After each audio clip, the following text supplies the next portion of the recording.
Hello everyone, आप सभी का बहुत-बहुत स्वागत है। आज की क्लास में साथियों हम सभी पढ़ेंगे संस्कृत अनुवाद यानी कि हिंदी को संस्कृत में किस तरह से ट्रांसलेट करते हैं।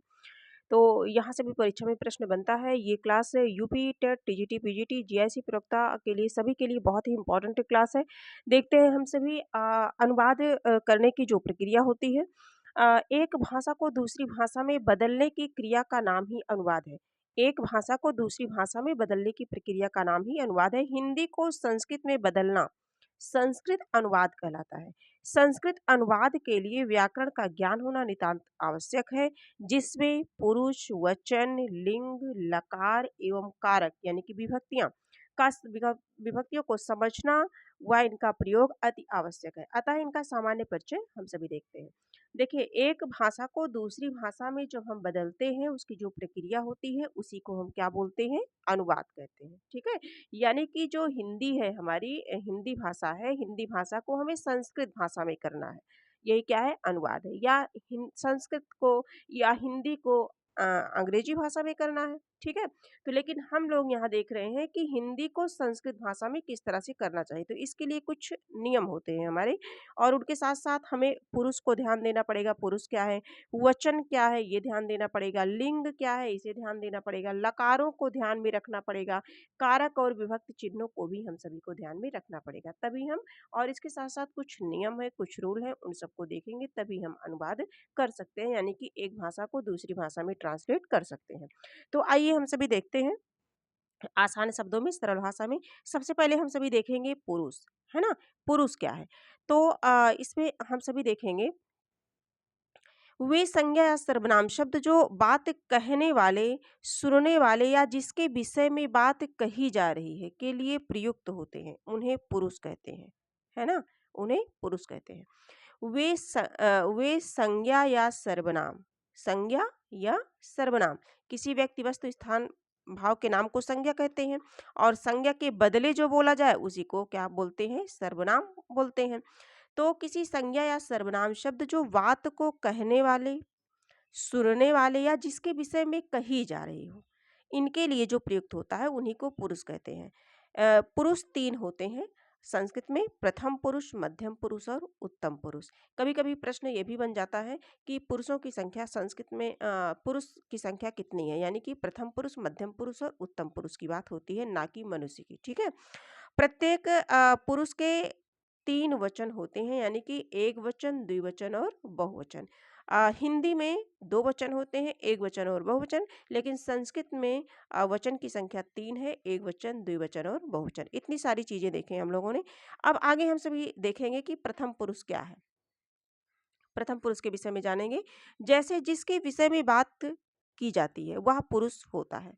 इसमें सभी संज्ञा शब्द तथा जैसे तत्, वह, इदम, यह, भवत यानी कि आप, किम कौन, यत यानी कि जो, आदि सर्वनाम शब्दों का प्रयोग होता है किसमें? प्रथम पुरुष में। जैसे बालका, बालका पठति यानी कि बालक पढ़ता है। रामा गच्छति, ये क्या है? संज्ञा शब्द है। सा लिखति, ठीक है? इस तरह से है। या पश्यति जो है ये सर्वनाम शब्द है। ठीक है? इसी तरह से ये प्रथम पुरुष हो गया। और मध्यम पुरुष देखेंगे हम सभी जिससे प्रत्यक्ष बातें की जाती हैं। मध्यम पुरुष जिससे प्रत्यक्ष बातें की जाती हैं वह मध्यम पुरुष होता है, और इसमें केवल युष्मद यानी कि तुम सर्वनाम योग होता है। अस्मद, युष्मद, है ना? अकारांत, इकारांत, उकारांत शब्द रूप, धातु रूप पढ़ाते समय हम लोगों ने देखा है। तो ये सारी चीज़ें जो भी प्यारे भाई बहन हमारी क्लास देखे हैं वो इन सारी चीज़ों को बहुत सरल भाषा में समझ पा रहे होंगे। ठीक है? और जैसे हो गया तुम जाते हो तो तुम गच्छसि, तुम सब खेलते हो, यूयम क्रीडत यानी कि यूयम और तुम, ये सभी क्या है? मध्यम पुरुष। ठीक है? और जब मध्यम पुरुष में करता रहेगा तो क्रिया भी मध्यम पुरुष की ही लगेगी। तीसरा है उत्तम पुरुष। जो बात कहने वाला होता है वह उत्तम पुरुष होता है। इसमें केवल अस्मद, अस्मद यानी कि मैं, सर्वनाम का प्रयोग होता है। जैसे एग्जाम्पल के तौर पर देखेंगे जैसे मैं फल खाता हूँ, तो जैसे अहम है ना? अहम मध्यम पुरुष, फलम खादामी, है ना? तो मध्यम पुरुष एक वचन, खादामी क्रिया भी लगेगी। ठीक है? तो इस तरह से हम लोगों ने क्या देखा, सर्वप्रथम हम लोगों ने देखा पुरुष 3 होते हैं, प्रथम, मध्यम और उत्तम, तीनों को देख लिया। अब इसके बाद जो हम देखेंगे वचन देखेंगे, है ना? वचन की संख्या 3 है, जैसा कि हम लोगों ने अभी पढ़ा कि एकवचन संज्ञा सर्वनाम शब्दों की संख्या का बोध कराने वाले शब्दों को वचन कहते हैं। संस्कृत भाषा में इनकी संख्या 3 है, एकवचन, द्विवचन और बहुवचन। आगे हम सभी देखेंगे एकवचन में कौन-कौन से आते हैं, या एक वचन क्या है, किसे कहते हैं। एक वस्तु या व्यक्ति का बोध कराने वाले शब्दों में एक वचन होता है, जैसे सिंहा, बालका, गुरु, विद्यालय। इन सब में क्या है, एक है। सिंहा एक सिंह, बालका एक बालक, गुरु एक गुरु, यानी कि एक वचन में आते हैं। और द्विवचन में दो व्यक्तियों या दो वस्तुओं के लिए द्विवचन का प्रयोग होता है, जैसे बालको यानी कि दो बालक, हरि, गुरु, विद्यालयो पुस्तकें। ठीक है।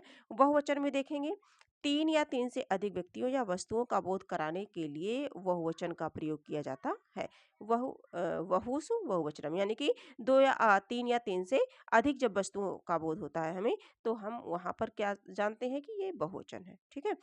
तीन से अधिक हो, जैसे हरयाह, गुरुवाह, बालकाह, यानी कि बहुत से बालक, बहुत से गुरु। ठीक है। बहुत सारी पुस्तकें नपुंसकलिंग में। तो इस तरह से हम लोगों ने वचन को भी देख लिया। अब आगे हम सभी देखेंगे विभक्तियां। विभक्तियों को तो वैसे हम लोगों ने डिटेल में पढ़ लिया है, लेकिन यहाँ भी देखेंगे विभक्तियां जिनके द्वारा कारकों और संख्याओं को विभक्त किया जाता है उसे विभक्ति कहते हैं। इसीलिए सुप और तिंग को भी विभक्ति कहते हैं। संस्कृत व्याकरण में विभक्तियां 7 होती हैं। ये प्रश्न बहुत बनता है परीक्षा में। संस्कृत व्याकरण में विभक्तियों की संख्या 7 होती है। हिंदी व्याकरण में विभक्तियों की संख्या 8 होती है। संस्कृत व्याकरण में कारक की संख्या 6 होती है और हिंदी व्याकरण में कारक की संख्या 8 होती है। ठीक है। तो ये सारी चीजें छोटी छोटी हैं, कभी प्रश्न बन जाता है तो इन्हें ना भूलें। ठीक है। अब इसमें हम सभी देखेंगे प्रथमा विभक्ति देखेंगे, प्रथमा, द्वितीय, तृतीय, चतुर्थी, पंचमी। पंचमी के बाद देखेंगे षष्ठी, सप्तमी। संबोधन को प्रथमा विभक्ति के अंतर्गत रखा जाता है संस्कृत में। ठीक है। तो इस तरह से 7 विभक्तियां हमारी हो गई। अब इसमें हम सभी देखेंगे बालका, हरिया, गुरिया, विद्यालय, पुस्तकानि। ठीक है। 7 विभक्तियां होती हैं। ये जो है थोड़ा सा, एक सेकेंड, हाँ, ये थोड़ा सा जो है कट करेंगे, ये उसका था, है ना। हाँ, अब हम देखेंगे लिंग। देखेंगे लिंग क्या है, लिंग किसे कहते हैं, लिंग कितने प्रकार का होता है। यहाँ से प्रश्न भी बनते हैं और जब हम इसका ध्यान रखेंगे तो हम जो है व्याकरण के किसी हिंदी भाषा को संस्कृत भाषा में अनुवाद करने में हमें आसानी होगी। लिंग शब्द का अर्थ है चिन्ह, लक्षण या पहचान। ठीक है। संस्कृत में लिंग 3 होते हैं। संस्कृत में लिंग की संख्या 3 होती है। जैसे पुल्लिंग जिससे पुरुष जाति का बोध होता है, जैसे छात्रा हो गया, बालका हो गया, मुनि हो गया, विद्यालय, काका, व्याघ्र आदि, इससे पुरुष जाति का बोध होता है। दूसरा है हमारा स्त्रीलिंग, यानी कि जिससे स्त्री जाति का बोध होता है ना, उसे स्त्रीलिंग। जैसे छात्रा यानी कि लड़कियां, बालिका, गौरी, नदी आदि, स्त्री जिससे स्त्री जाति का बोध हो उसे स्त्रीलिंग। अब अगला देखेंगे नपुंसक लिंग। क्या है, नपुंसक लिंग, जिससे ना पुरुष जाति का बोध होता है और ना ही स्त्री जाति का बोध होता है, उन्हें क्या कहते हैं, नपुंसक लिंग कहते हैं। जैसे फलम हो गया, जलम हो गया, ग्रहम हो गया, पुष्पम, नेत्रम, वारि, दधि, मधु, ये सारी चीजें ना तो पुल्लिंग है ना स्त्रीलिंग है, तो इन्हें हम किसकी श्रेणी में रखेंगे, नपुंसक लिंग की श्रेणी में रखेंगे। तो इस प्रकार से लिंग की संख्या कितनी है, 3 है। अब आगे हम लोग देखेंगे लकार। लकार को देखेंगे। ठीक है। संस्कृत व्याकरण में लकार यानी कि टेंस क्रिया धातु के विभिन्न काल और भाव को व्यक्त करते हैं। कुल 10 लकार माने जाते हैं। नीचे सभी लकारों का सरल व परीक्षा उपयोगी वर्णन दिया गया है। हम सभी देखते हैं लकारों की संख्या कितनी है, 10 है। लेकिन मुख्य रूप से जो पूछे जाते हैं लकार, जहाँ से धातु रूप पूछी जाती है, वो 5 से अधिकतर आते हैं, है ना। 5 तो बिल्कुल इंपॉर्टेंट है, बाकी आपके ऊपर है। आगे देखेंगे 10 को हम यहाँ देख लेंगे क्योंकि सभी उपयोगी हैं। लट लकार यानी कि वर्तमान काल, यानी कि प्रेजेंट टेंस, जो प्रेजेंट टाइम में चल रहा है। ठीक है। जैसे रामा पठती, राम पढ़ता है, यानी कि राम पढ़ाई कर रहा है, वर्तमान समय में क्या कर रहा है, पढ़ रहा है। तो अभी यानी कि कहने का मतलब होता है अभी हो रही है, जो भी क्रिया है वो अभी हो रही है, क्या है, लट लकार यानी कि वर्तमान काल है। थोड़ा ध्यान देंगे, बहुत ईज़ी, बहुत सरल शब्दों में यहाँ उदाहरण आपके सामने जो है रखने की कोशिश की गई है, जिससे आपको आसानी हो और ट्रांसलेट करने में यानी कि अनुवाद करने में भी आसानी हो। तो आगे हम देखेंगे जो हमारा दूसरा है लंग लकार है।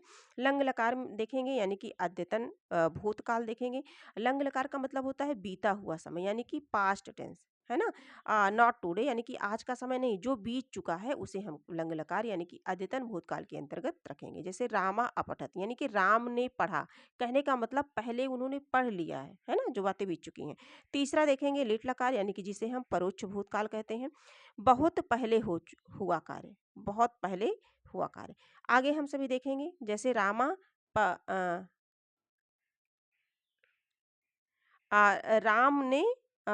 ने जो है पढ़ा, है ना? बहुत पहले किया। अगला देखेंगे लुट लकार अद्यतन भविष्यत काल, भविष्य में होने वाला कार्य, ठीक है? यानी कि फ्यूचर, भविष्य में जो कार्य अभी हुआ नहीं है बाकी होगा।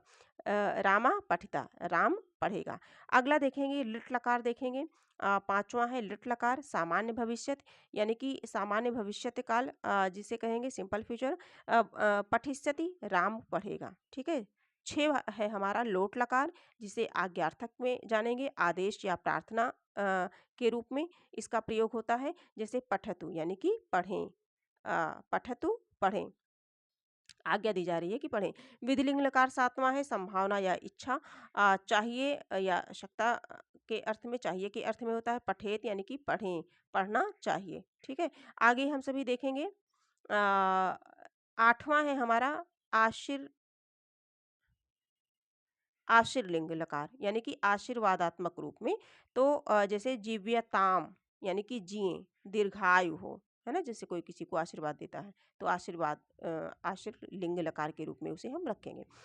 9 नंबर का जो है हमारा लिंग लकार है, रिंग लकार है। रिंग लकार है संभाव्य भूतकाल, अ, अर्थात यदि, यदि हो तो, है ना? इस तरह से होता है। अगला हम सभी देखेंगे जो है मतलब यदि ऐसा होता तो, है ना? कंडीशनल वाक्य होता है आपके। और 10वां हम देखेंगे लेट लकार यानी कि वैदिक काल, केवल वेदों में प्रयुक्त होता है। तो सामान्यतः आधुनिक संस्कृत में प्रयोग अ, नहीं होता है, ठीक है? तो ये सारी चीज़ें हैं 10 लकारों को हम लोगों ने देख लिया। और लट लकार लंग, लिट, लुट, लृट, लोट, विधिलिंग, आशीर्वाद लिंग, लिंग, लेट, ठीक है? इस तरह से आप याद कर सकते हैं 10।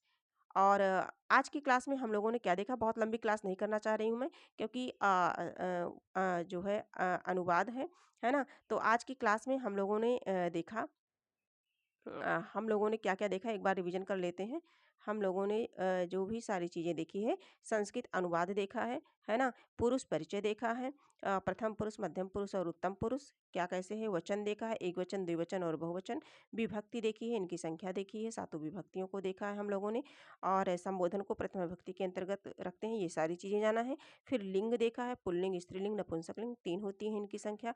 लकार देखा है जो है पूर्णतः लकारों की संख्या 10 है लेकिन मुख्य रूप से 5 लकार हैं। धातु रूप जब शब्द रूप जब धातु रूप आप याद करिएगा तो 5 लकार तो बिल्कुल मत भूलिएगा आप, ठीक है? ये सारी चीज़ें हम लोगों ने देखी। तो आज के लिए इतना ही, फिर आगे हम सभी देखेंगे।